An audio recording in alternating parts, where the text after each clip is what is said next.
નમસ્કાર. ધોરણ 6 ગુજરાતીમાં ત્રીજો પાઠ જે દ્વિદલ આપણે ટેક્સ્ટબુકમાંથી સમજેલો તેના વિશે આજે આપણે વર્કબુકમાં ફિલઅપ કરવાનું છે. તો એમાં પહેલો પ્રશ્ન છે સાચા વિકલ્પ શોધીને તેનો જે ક્રમ છે અહીંયા લખવાનો છે. પહેલો પ્રશ્ન, ગામમાં શાનું નિર્માણ કાર્ય થઈ રહ્યું હતું? મૂર્તિનું, મંદિરનું, દેરાસરનું કે સૂર્ય મંદિરનું? શેનું નિર્માણ? મંદિરનું, એટલે આવશે બી. પછી 20 ફૂટ ઊંચા સ્તંભ ઉપર શાની સ્થાપના કરવાની હતી?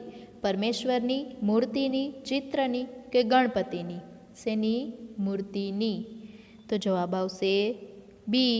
પછી ત્રીજું, માણસ શિલ્પીની બાજુમાં બેસી ગયો કારણ કે માણસને શિલ્પીએ ત્યાં બેસવા કહ્યું હતું. બી. માણસનો પડછાયો મૂર્તિ ઉપર ના પડે. સી. માણસને શિલ્પીના કામમાં રસ પડ્યો હતો. અને ડી. માણસને ધ્યાનથી બધું જોવું હતું. માણસને શિલ્પીના કામમાં રસ પડ્યો હતો. જવાબ આવશે સી. ચોથું, સ્ટોર ક્યાં આવેલો હતો? એ. બજારમાં, સ્વદેશમાં, પરદેશમાં કે મોલમાં? પરદેશમાં. તો જવાબ આવશે સી. પાંચમું, સ્ટોરમાં કોણ દાખલ થયું? દુકાનદાર, સ્ત્રી, યુવક કે માણસ? યુવક, એટલે આવશે સી. દુકાનદાર પાસે યુવકે કયા ફોન માટે મંજૂરી માગી? Public phone, mobile phone, cellular phone કે ગ્રામોફોન? પબ્લિક ફોન, એટલે આવશે એ. સાતમું, યુવકે દુકાનદાર સાથે કેવી રીતે વાત કરી? ખુમારીથી, નમ્રતાથી, ચાલાકીથી કે બુદ્ધિપૂર્વક? નમ્રતાથી. જવાબ આવશે બી. દુકાનદારનું ધ્યાન ક્યાં હતું? ગ્રાહક તરફ, સ્ત્રી તરફ, યુવક તરફ કે યુવકની વાતચીત તરફ? તો જવાબ આવશે યુવકની વાતચીત તરફ. ડી. નવમું, દુકાનદારને યુવકનો કયો ગુણ સ્પર્શી ગયો? સ્વચ્છતાનો, નમ્રતાનો, ખુમારીનો કે વફાદારનો? જવાબ આવશે સી. ખુમારીનો. દ્વિદલ પાઠના લેખકનું નામ જણાવો. નાથાલાલ દવે, ડૉક્ટર આઈ કે વીજળીવાળા, સી. સંતબાલ અને ડી. ડૉક્ટર કિશોરસિંહ સોલંકી? તો જવાબ આવશે બી. પ્રશ્ન નંબર 2, નીચેના પ્રશ્નના ઉત્તર એક એક વાક્યમાં લખો. પહેલું છે, માણસ ગામમાં શું જોવા ગયો હતો? માણસ ગામમાં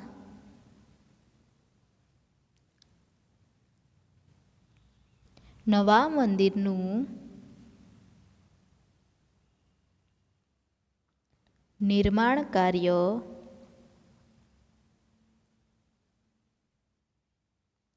જોવા ગયો હતો.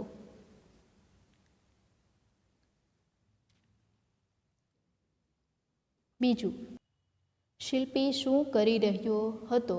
શિલ્પી એકાગ્રતાથી આરસ પહાણમાંથી ભગવાનની મૂર્તિ ઘડી રહ્યો હતો. ત્રીજું, શિલ્પી ભગવાનની મૂર્તિ શામાંથી ઘડી રહ્યો હતો? શિલ્પી ભગવાનની મૂર્તિ આરસ પહાડના પથ્થરમાંથી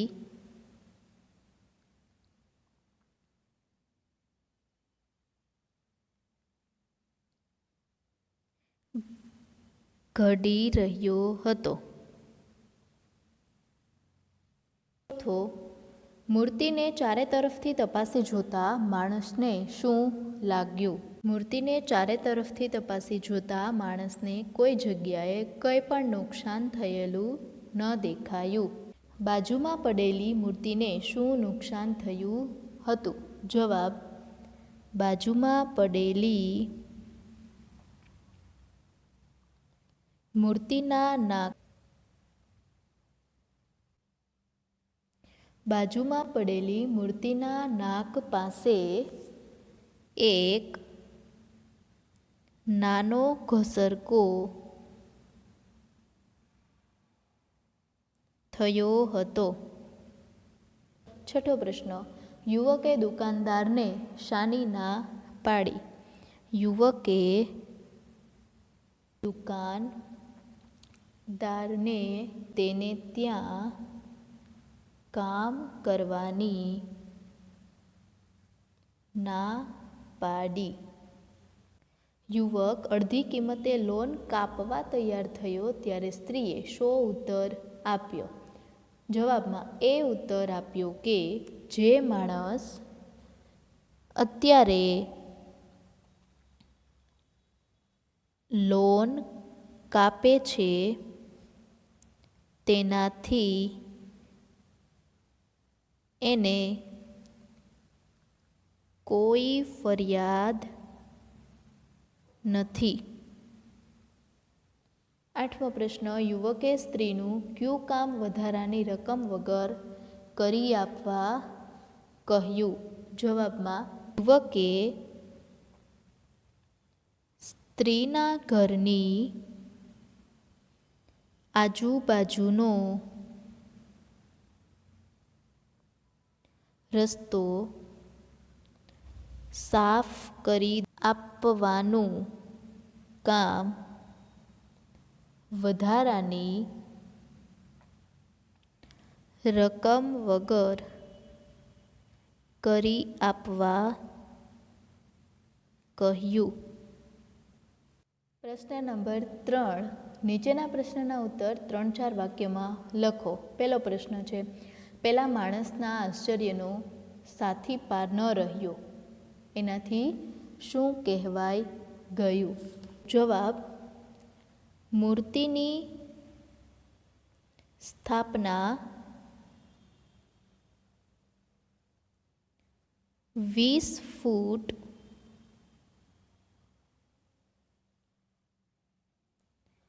ઊંચા સ્તંભ ઉપર કરવાની છે. એ જાણીને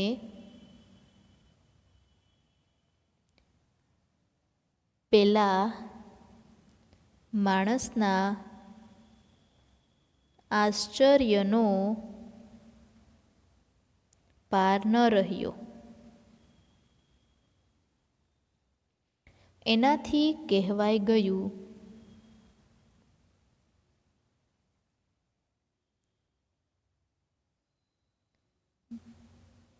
કે જો આ મૂર્તિની સ્થાપના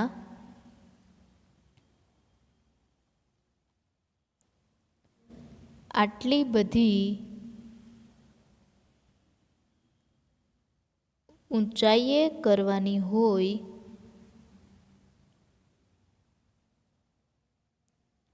તો આટલી મહેનત શા માટે? ત્યાં વળી કોણ જાણવાનું છે કે મૂર્તિના નાક પાસે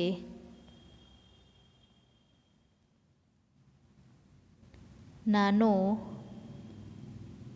ઘસરકો થયો છે. બીજો પ્રશ્ન, દુકાનદારને યુવકની કઈ ખુમારી સ્પર્શી ગઈ? જવાબ, યુવકે સ્ત્રી સાથે વાતચીત પૂરી કરી ફોનનું સ્પીકર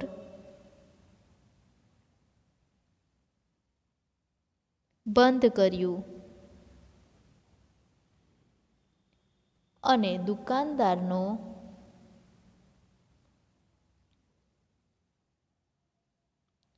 આભાર માન્યો. સ્ત્રીએ કામ આપવાની ના પાડી છતાં યુવકના ચહેરા પર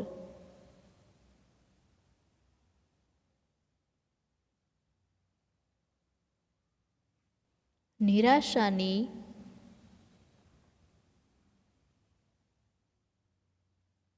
એક પણ રેખા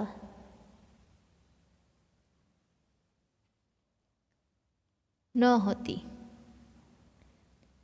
કે એ જરાય ઉદાસ પણ ન હોતો.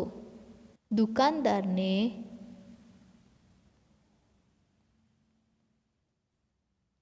આ ખુમારી સ્પર્શી ગઈ. દુકાનદારને કેમ નવાઈ લાગી? જવાબ: યુવકે ફોન ઉપર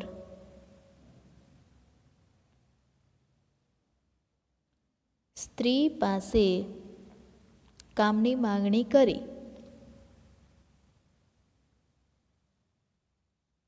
ત્યારે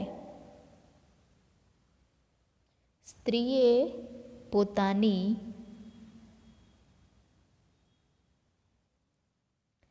પાસે કામ કરવાવાળી વ્યક્તિ છે એમ કહી યુવકને ના પાડી. સ્ત્રીએ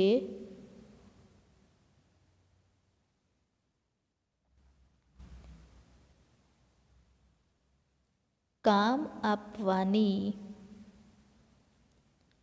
ના પાડી છતાં યુવકના ચહેરા પર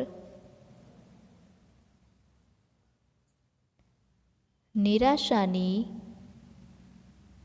એક પણ રેખા નહોતી કે ઉદાસ પણ નહોતો. જ્યારે દુકાનદારે યુવકને નોકરીની ઓફર કરી ત્યારે યુવકે ના પાડી.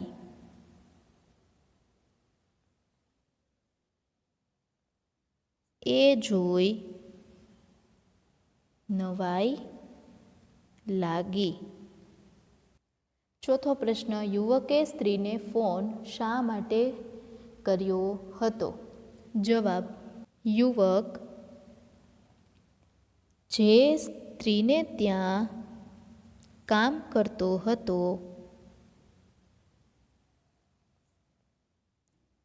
એને જ ફોન કરતો હતો.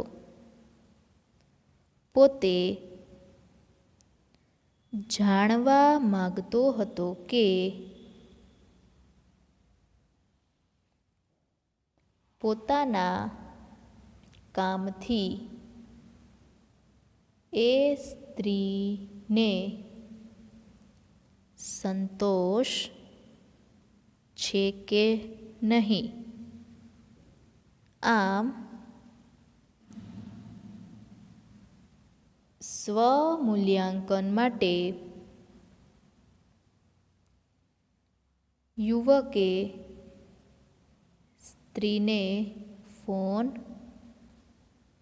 કર્યો હતો.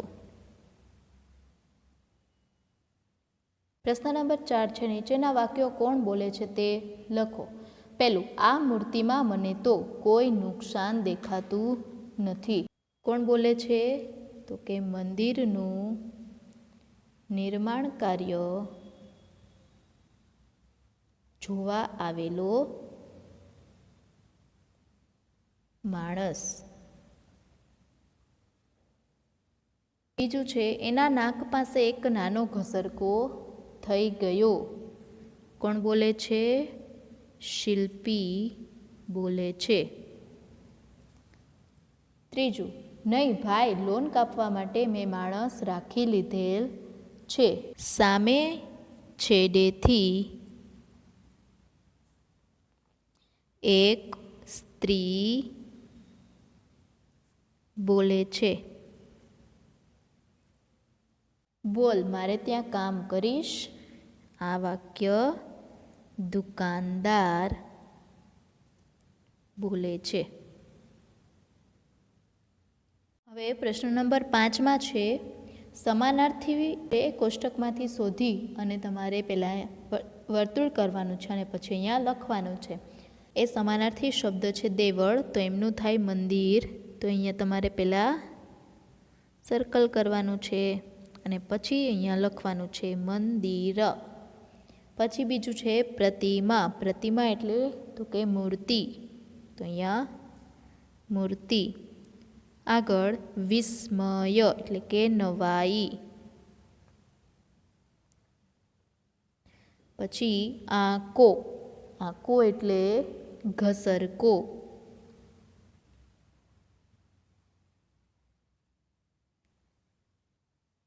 પરવાનગી એ મંજૂરી, તો અહીંયા છે એટલે લખવાનું મંજૂરી.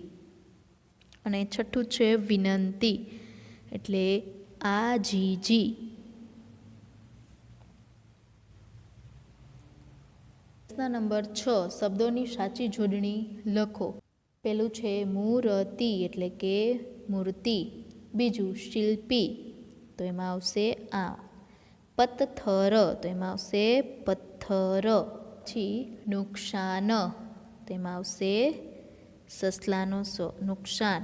નિર્દોષ અને નિરાશા. 7મો પ્રશ્ન છે, વિરુદ્ધાર્થી શબ્દ લખો. જાણ, અજાણ. પછી જવાબ, સવાલ. નીરસ, રસિક અથવા તો સરસ.